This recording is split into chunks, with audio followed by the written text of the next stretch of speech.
Bom, então, como eu falei, essa aula de agora de manhã eu dividi de acordo com o que foi apresentado para mim de conteúdo para ser falado. Foi a Unipública que dividiu, que fez o conteúdo do curso, né?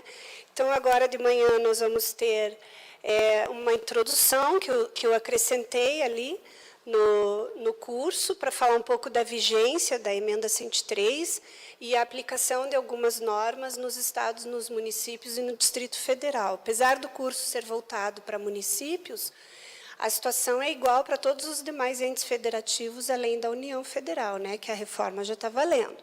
Mas, para nós, não, nós temos que legislar em algumas coisas. E aí, coloquei lá o direito adquirido, cálculo e reajuste dos proventos, e também uma introdução sobre as regras de aposentadoria que a emenda 103 trouxe. E aqui, nesse começo, a gente vai falar um pouquinho de custeio. Apesar de não estar no programa, a Cris conversou comigo, aqui de Tijucas, que vocês têm bastante interesse sobre essa parte. Aí a gente fala um pouco também sobre isso. Aposentadoria compulsória, invalidez, incapacidade permanente, né, que é o nome agora para a União. Depois, os outros benefícios, as outras modalidades de aposentadoria e as pensões. Então, vamos lá começar já, que tem bastante conteúdo, tem bastante matéria. Talvez essa parte da manhã a gente se estenda um pouquinho no começo, no módulo 2, na aula da tarde, porque é muita novidade. Como a gente tem regras vigendo, regras novas para a União, que a gente vai ter que pôr nas nossas leis municipais, e ainda temos as regras antigas, né? A gente tem que ter noção de tudo, tá? Bom, eu resolvi começar falando sobre uma dúvida que tem surgido, que é o que os municípios têm que fazer com a emenda. Por onde os municípios têm que começar? A primeira coisa que vocês têm que ter noção é no artigo 35 e 36 da emenda. Por quê? Vejam lá, ó. O artigo 35, ele está revogando algumas normas que a gente vai continuar adotando nos municípios, nos estados e no Distrito Federal também, até fazer a nossa reforma.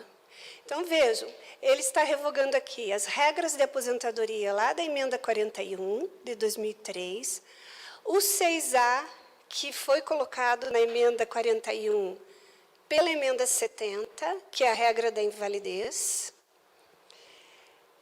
Está revogando o artigo 3º da emenda 47, que é aquela regra da soma dos 95 e 85, 95 para homem, 85 para mulher.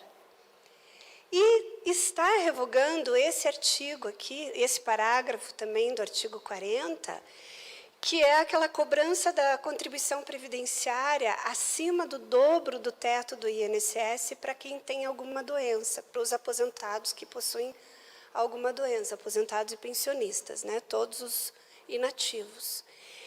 Muito bem, então a emenda revoga isso. Só que, quando vocês vão lá nos artigos das novas regras de aposentadoria, vários artigos têm um parágrafo que diz assim, no final, por exemplo, lá no artigo 4º, no artigo 10º, no artigo 20º, tem um parágrafo, sempre no final desses artigos, que diz assim: aos estados, municípios e Distrito Federal aplicam-se as normas constitucionais e infraconstitucionais vigentes até que alterem a sua legislação local. Então, é uma confusão, foi muito difícil da gente se adaptar, entender essa nova metodologia e legislativa que essa emenda trouxe. Muita gente questiona isso, mas é o que a gente tem e é com o que a gente vai trabalhar. Então, para nós, municípios, por causa desses parágrafos que eu mencionei para vocês, nesses diversos artigos, a gente ainda continua adotando as regras de aposentadoria que estavam vigentes até o dia 12 de novembro de 2019, porque a emenda entrou em vigor no dia 13 de novembro de 2019, a emenda 103. e que foram revogadas para o servidor federal, mas para nós não. Para nós elas ainda continuam. E por que elas continuam para nós? Por causa desses parágrafos que eu mencionei para vocês, lá no artigo 4º, 10 e 20. E alguns outros artigos também têm esse parágrafo que diz isso. Mas por conta do que diz o artigo 36 da própria emenda. Vejam lá, ó. Para os regimes próprios de previdência social dos estados, do Distrito Federal e dos municípios, esta emenda constitucional só vai entrar em vigor quando nós publicarmos uma lei de iniciativa privativa do respectivo Poder Executivo que referende integralmente as revogações daquelas regras de aposentadoria que estão ali no artigo 35, daquela regra da cobrança da contribuição previdenciária acima do dobro do teto, e se a gente quiser adotar alíquota progressiva. O resto vale tudo para nós já. Já se aplica. É isso que vocês têm que tomar cuidado. Então, o município tem que fazer uma lei se quiser adotar as novas regras de aposentadoria e pensão também. Tá? E se o município quiser cobrar contribuição previdenciária dos aposentados acima de um salário mínimo, que é o que está lá no artigo 149 da Constituição Federal, que a emenda 103 alterou, o município também tem que fazer uma lei.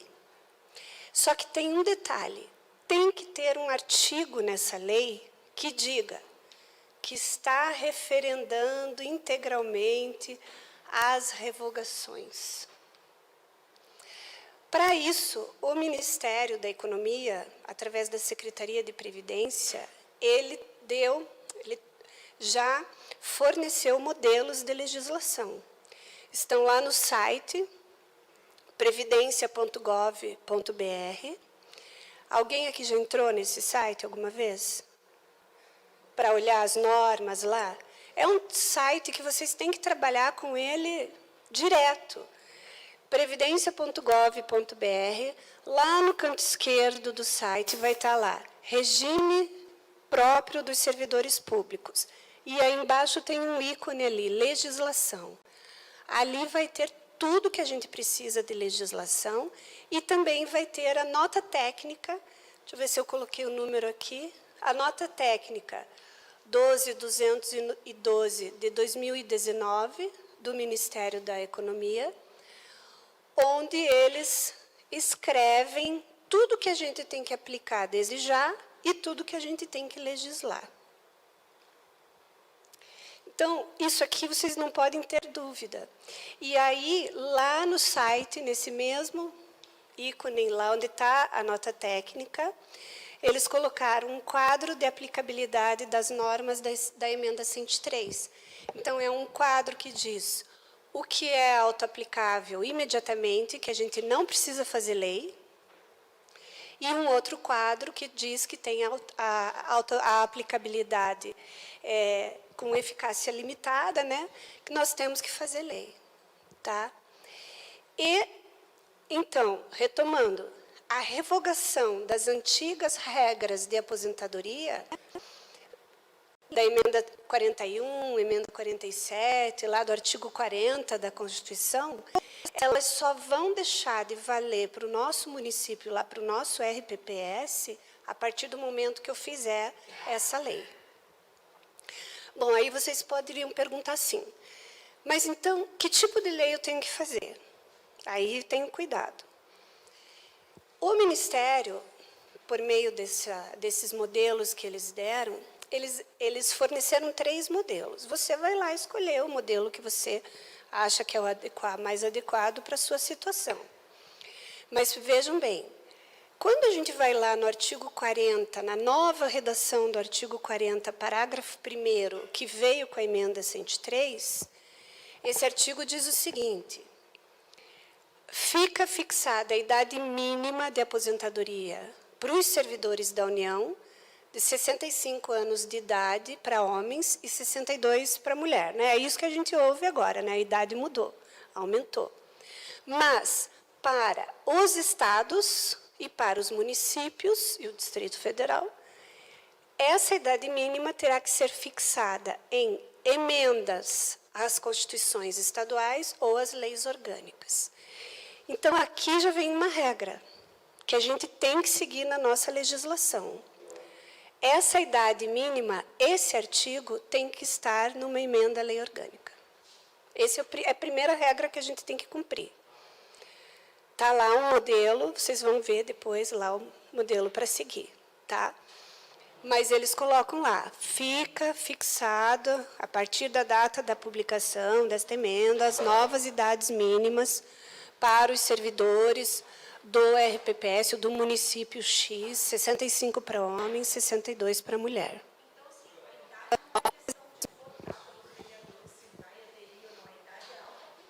Não. A idade não é auto-aplicável. Sempre que a gente fala... Desculpe. Sempre que a gente fala tem que fazer lei, não é auto-aplicável. Tá? E o artigo 40, parágrafo 1º, diz isso. Você tem que fazer uma emenda à sua lei orgânica para fixar a idade mínima lá. O que quer dizer isso, Cris? Eu não posso fazer uma lei complementar e nem uma lei ordinária. Eu tenho que fazer uma emenda à lei orgânica para colocar as idades mínimas. Esse é o primeiro ponto, sem discussão, porque está escrito lá na nova regra agora, no artigo 40, parágrafo 1º da redação dada pela emenda 103, lá na Constituição. Tá? Para os servidores federais, essa nova idade já vale, junto com tempo de serviço público, tempo no cargo, lá no artigo 10. Porque eles trouxeram a regra nova para o servidor federal, no artigo 10 da emenda 103. Mas para nós, não. Como a gente está convivendo com isso aqui, como a gente tem que fazer uma lei referendando, a gente tem que mudar a nossa legislação para que essas novas regras tenham validade. Tá? Bom, aqui agora tem uma outra discussão. Vejam, o que a emenda é confuso, mas vamos ver se a gente consegue estabelecer, dividir bem as tarefas dos municípios aqui. Aqui, então, eu falei para vocês que idade mínima tem que estar na emenda à lei orgânica. Tá? Isso está lá escrito expressamente na nova redação do artigo 40. Pode falar.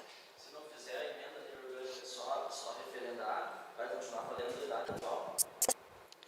É que se você referendar, aí depende do que você vai colocar também na tua lei, né?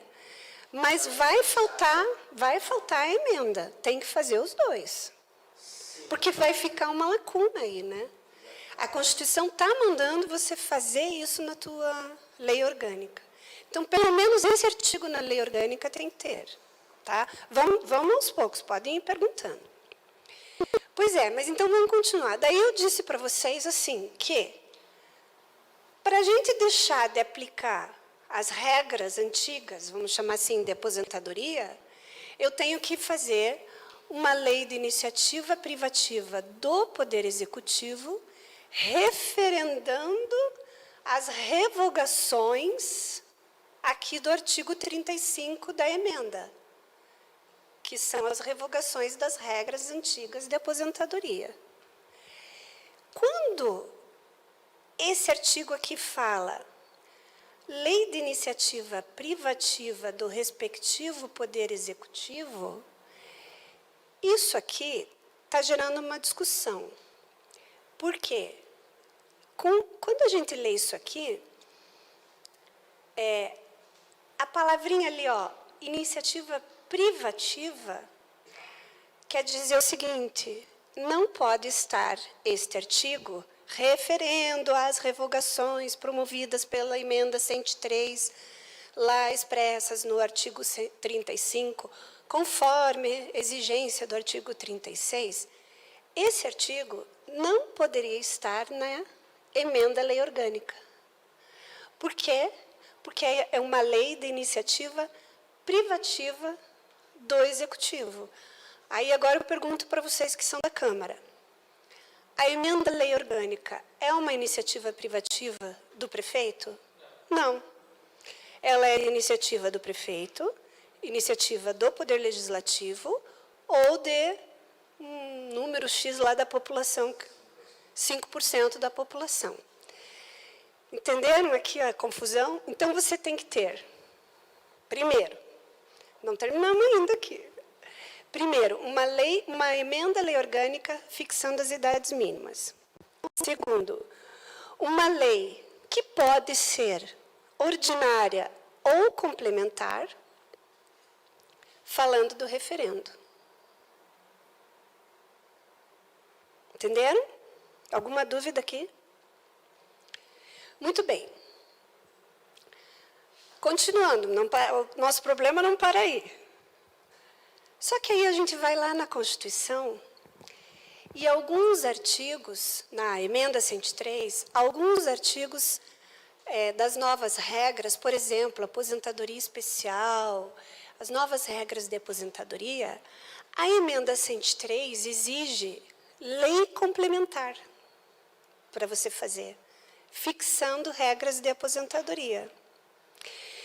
Então, o que você pode fazer? Você tem que fazer a emenda à lei orgânica fixando a idade, de 62 ou 65, ou a idade que você quiser, mas a mínima tem que ser essa.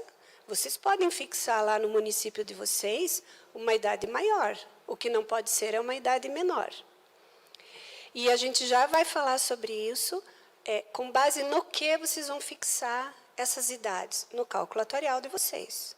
Não vai tirar da cartola. Ou o prefeito vai dizer, não, eu quero 63 para mulher e 67 para homem. Não é assim. Vocês sabem que em Previdência a gente trabalha com cálculo atuarial. É o cálculo que vai dizer para nós a idade. Inclusive, já vou adiantando aqui até a parte que é de amanhã, do cálculo atuarial, todo RPPS tem que trabalhar com atuário. Com certeza, lá todos vocês têm um atuário lá contratado no RPPS de vocês. O que vocês vão pedir para o atuário fazer? Vários cálculos, várias projeções. Faz um cálculo para mim com 62, 65. Faz um cálculo para mim usando as mesmas regras de aposentadoria do servidor federal, todas as outras que vieram aqui na emenda. Muda aqui, tira ali e tal. Vocês têm que pedir isso para o atuário antes de fazer a legislação para adotar essas novas regras de aposentadoria. Porque é o atuário que faz a projeção para ver, buscar o equacionamento do déficit atuarial.